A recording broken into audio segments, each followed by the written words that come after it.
Is music abstract? Yes. Is music the most abstract of art forms? Yes, again. If I say the word boat, or you look at a picture of a boat, you know what you're dealing with. Now, imagine a piece of music about a boat. You get the idea. So, this piqued my curiosity. What actual things does music portray? I'm hoping, that finding what classical music most likes to sound like will tell us something, not just about classical music, but about our entire aural universe. So, you'll be pleased to hear I've made a list. The 5 most common things, actual, concrete, non-abstract things that classical music sounds like. And this is a top 5 I'm willing to bet you'll never guess. And by the way, I've only selected reasonably famous bits of classical music, mainly because that's all I know. And for an extra bonus, there's one composer who's composed music describing each of these categories. I'll reveal who that is at the end of the vid. And do like and subscribe now, you know you'll forget at the end of the video. So, coming in at number 5.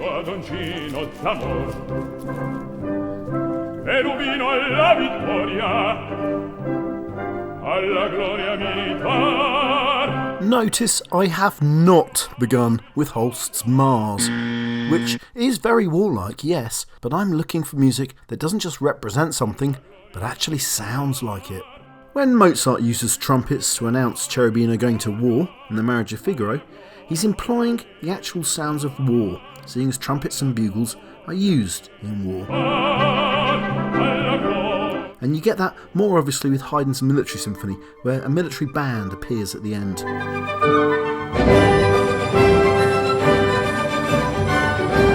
But I think it's horns that most effectively portray the battlefield, or at least the call to battle, and that's most effectively done by Wagner to announce war, or Waffen, for the Germanic tribes in Gotterdammerung.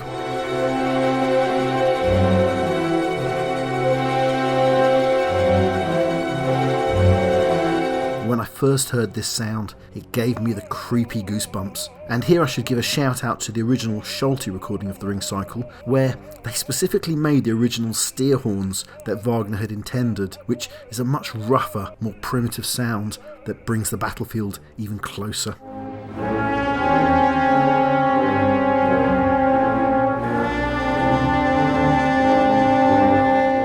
Still not satisfied?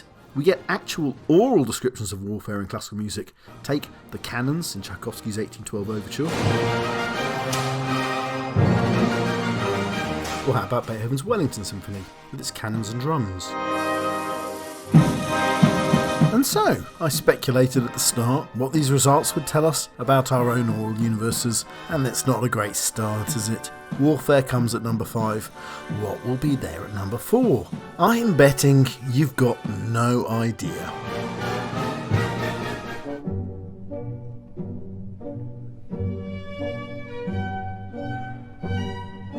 Clocks. You really wouldn't have thought it, but it kind of restores a bit of your faith in humanity. Yes, Haydn's 101st Symphony is going to be an obvious choice with its second movement that supposedly describes clockwork.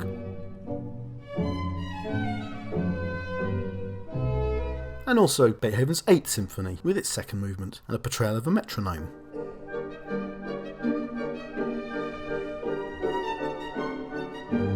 Now you could make the argument that both of those have nothing to do with clocks, but you can't make that argument for Prokofiev's Cinderella.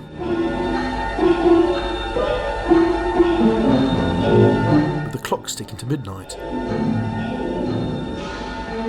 Plus the famous clock scene from Mussorgsky's Boris Godunov.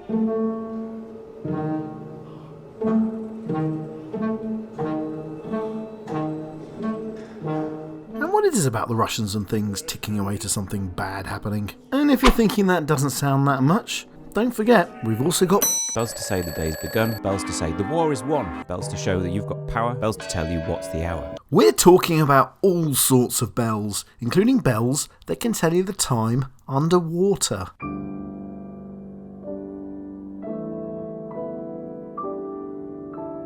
But if you want actual bells, bring on the champion of programmatic music, Berlioz with his Symphonie Fantastique.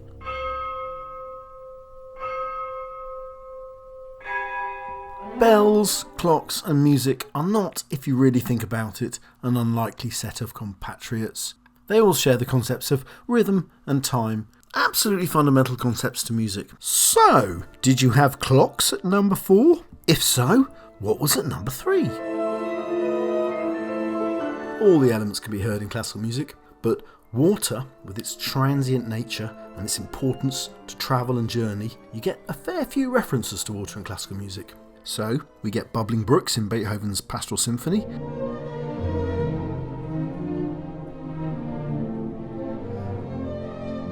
In fact, you get the same thing with Vivaldi's Spring.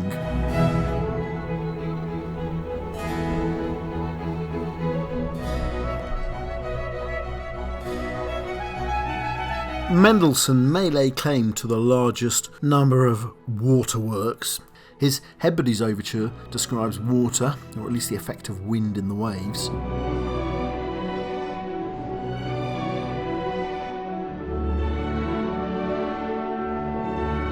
But you could also take his piano piece, The Rivulet, but it's not a great one for me. Better are his Venetian gondola songs, where you can almost hear the slap of the oar in the water. In fact, this is a whole genre of its own, the barcarolle, which is supposed to represent the gondola's rhythmic punting. You know, the rhythmic slap of oar on canal water. The most famous example is the barcarolle from Offenbach's Tale of Hoffmann.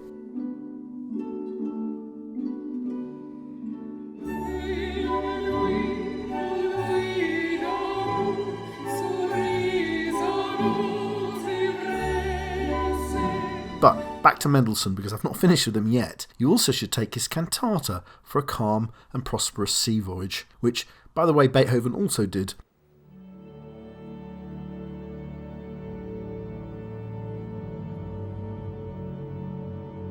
A matter of interesting fact here, when these cantatas talk about a calm sea, it's not actually a good thing. This is the day of sailing, you see, and a calm sea was not a good sea for sailing on.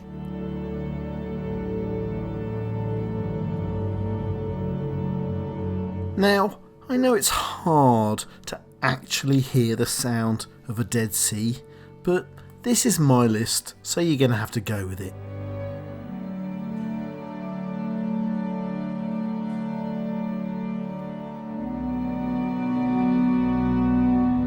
The sea presents a huge resource of classical music.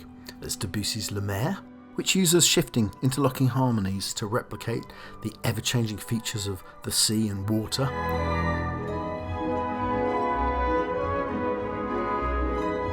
And plenty of other examples exist, Sibelius's Oceanids, or Wagner's Flying Dutchman Overture. And, not to get overly Wagnerian, we've got the Rhine with its really wide-sounding waterway. But it's not just the sea, it's water itself. Listen to Saint-Saëns' Aquarium.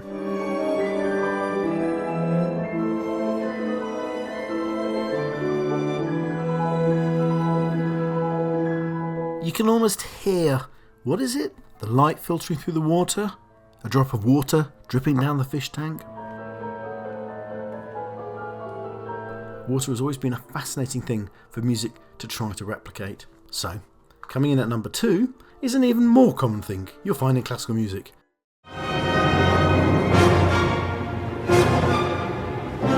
We have storms aplenty in classical music, from Rossini or Verdi. Berlioz, in the closing bars of his Symphonie Fantastique, you hear distant thunder coming from 4 solo timpanis. And anyway, Vivaldi, more than a century earlier, was doing thunderstorms in his 4 Seasons.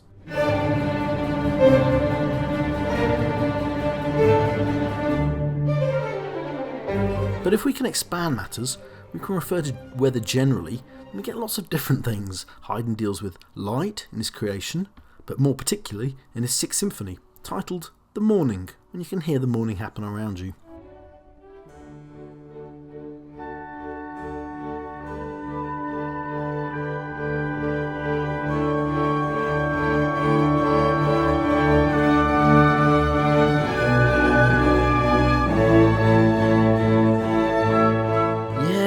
I know you can't hear light, but there's more. Strauss has his Alpine Symphony describing all sorts of weather events, and we get eerily specific with Vaughan Williams' 7th Symphony, where he uses vocals and a wind machine to describe the Antarctic wind that was presumably still blowing around the corpse of Captain Scott and his fellow Antarctic explorers lost to the weather in 1912.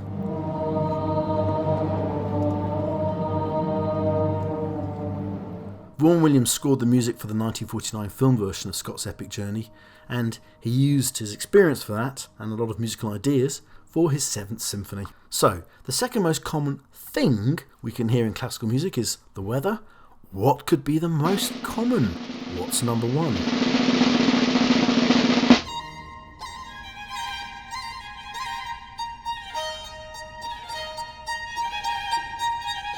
Yes, this bit of Vivaldi's Four Seasons is specifically imitating birdsong. Birds just make nice, beautiful sounds in the natural world. They literally influence composers. Just look at this old piano book I've got. 4 of the pieces in it are about birds. 2 of them actually represent the sounds of particular birds. Cuckoos seem to get a lot of representation. There's a cuckoo in Saint-Saëns' Carnival of Animals, a cuckoo in Mahler's Knaben. Not to mention Delibes on first hearing the cuckoo in spring. We've got ducks, of course, represented by Prokofiev's Peter and the Wolf, where there's also another bird represented by the flute. Meanwhile, nightingales can be found in works by Glinka, Mendelssohn, Liszt, Grieg, Ravel. There are birds everywhere in classical music.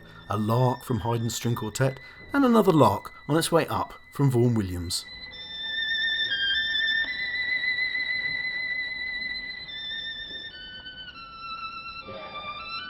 There's magpies from Rossini, finches in Dvorak. Birds are everywhere and you hardly notice them. Messiaen particularly loved birds. His Catalogue d'Oiseaux is a set of piano pieces based on birdsong. His orchestral piece, Réveil des Oiseaux, is composed almost entirely of birdsong. Oh, and of course let's not forget a musical fact of supreme importance. Mozart also owned a pet starling, which he kept for 3 years until its death, after which he gave it a proper funeral in his garden. And so, I think this list does tell us something about our aural universe. Birds are always there. They're outside this window right now singing as I'm recording this voiceover. They make the most beautiful sounds constantly, daily, and we hardly even notice them. Oh, and the composer that's in all categories. You thought it might be Berlioz, you thought it might be Vivaldi, but it's the composer that makes those actual things real, and most of the time, Ludwig van Beethoven.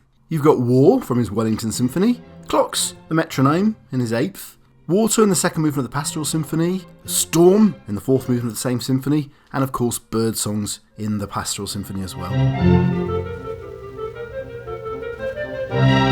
So, that's it. Please remember, birds are lovely and underappreciated, and please like and subscribe.